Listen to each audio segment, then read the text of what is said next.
In this video, we are going to show you how to replace your ignition coil. Let's get started. All right, let's get started on our job. We're going to show you one, but the process will be the same for all 8. Now, the first thing you want to do is make your way down to the wiring for the ignition coil. Right where my index finger is, there's a little squeeze tab. That's for the locking tab. Generally, you can squeeze this and pull it up and off. If you can't, use a small pocket screwdriver. Carefully get under this area and lift up on the locking tab.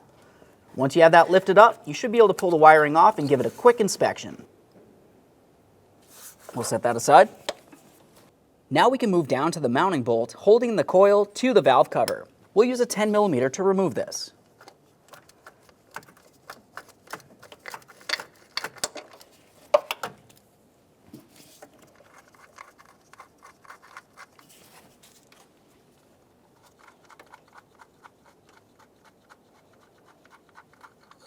Inspect your mounting bolt, set it aside. Grab onto that coil, give it a little wiggle and break it free from the valve cover. Should want to lift right up.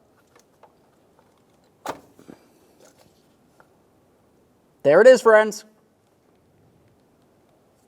Now we can install our ignition coil. Before you put it on the spark plug, make sure you use a little bit of dielectric grease down along the area that goes onto the spark plug end.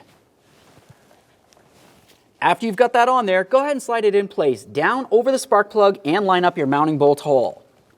Once you have that lined up, go ahead and put in your 10mm headed bolt, snug it up, and then torque it to 80 inch-pounds.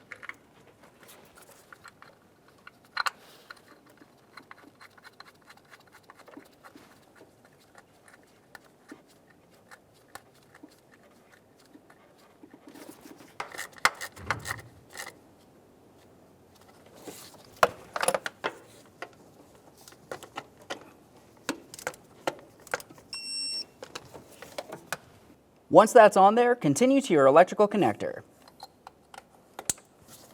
Give it a tug to make sure it's secure. At this point, we've shown you how to do one. The process will be the exact same thing for all the others. After you've completed that, go ahead and start up the vehicle. Let it run for a little while. Assuming you don't have a check engine light, take it for a road test. When only the best will do, demand TRQ. The only company that lets you view before you do. TRQ is committed to offering the highest quality aftermarket auto parts that are engineered for peace of mind. Thanks for using and viewing with TRQ.